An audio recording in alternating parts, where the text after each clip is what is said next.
Well, a major escalation in the West Asia crisis, strikes and counter-strikes between Israel and Lebanon. This, of course, as Hezbollah has targeted the area near an Israeli intelligence base, and Israel has responded by capturing the Hezbollah commander as well. This seems like a major escalation as West Asia remains on edge. Joining me on the show this evening, Gauri Dwivedi is joining us from Philadelphia. She's covering the US elections there. Also with us, Iran Singer.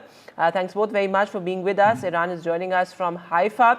Going across to you first, Iran, what more details you can share with us? This seems like a major escalation, and this seems also like a strategic area that was targeted by Hezbollah.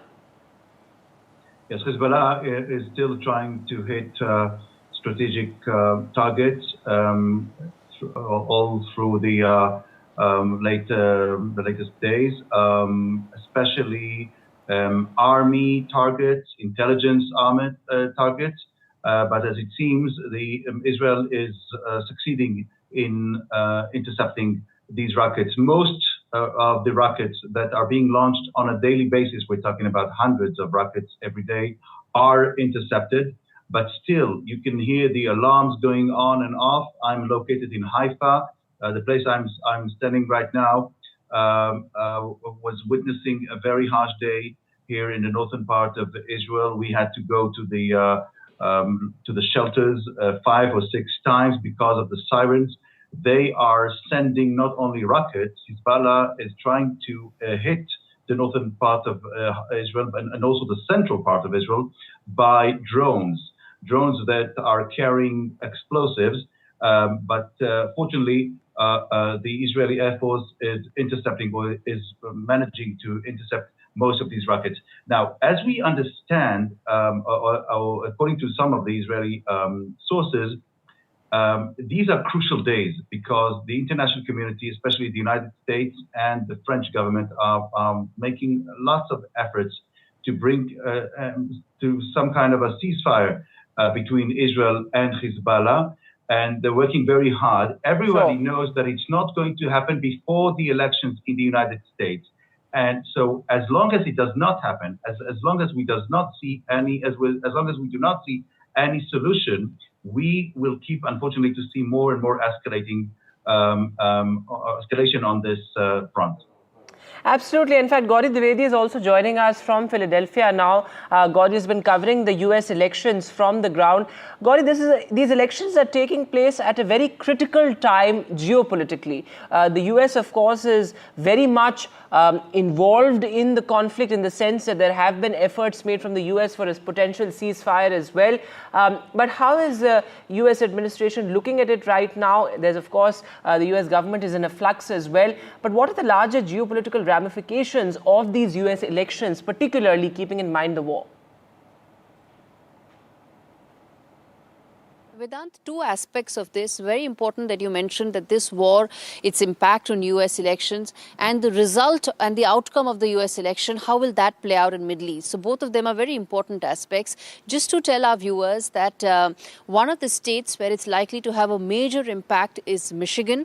That is one of the swing states, essentially a state that both Republican and Democrat and doesn't really have a history of voting on one side of the political spectrum. So which way Michigan will vote will have a huge ramification on who actually wins the US presidential election. Michigan also has one of the largest concentration of Arab American voters, one that Trump has been able to woo successfully, if I may say so, in the last couple of weeks. In fact, he was there in Michigan, and it is it's extraordinary, ironic, one may say, that someone who actually came up with the ban when he was the president, specifically targeting Muslim countries, has now been able to penetrate into that same vote bank, saying that if he was the president, he would not have allowed the war to go on the way it is going, and he would have solved the entire matrix much sooner. An argument that has actually found resonance with a lot of voters there. Some of the studies indicate, Vedant, that in that space, in Michigan, amongst the Arab American vote base, Trump has been able to successfully make this argument, and several prominent leaders, in fact, including one from Dearborn Heights, whose mayor is a Lebanese American, is now endorsing Trump. So that tells you how important what is happening in Middle East is for the US presidential election. There are some reports that this may have impact on some of the other aspects and some of the other swing states, but most crucial will be as far as Michigan is concerned. Now let's flip the other side of it, at what happens after the outcome is announced. How will that play out in the Middle East? Both Kamala Harris and Donald Trump have very strongly supported and said that they will back Israel's right to defend itself in the wake of any terror attack. But what Donald Trump has been able to say is, and has been reiterating on multiple occasions, is that if he becomes the president, he will ensure this war stops. And if he does come to office, and if he makes good on the promise that he has made, that has a huge ramification on how the Middle East may shape up post-November 6. As for Kamala Harris, she's also said that she'll try and solve this puzzle, but the argument that she's been making hasn't got resonance with the voters on ground, particularly, as I say, Michigan. So what's happening in the Middle East has a very strong impact on the US election, more so in Michigan.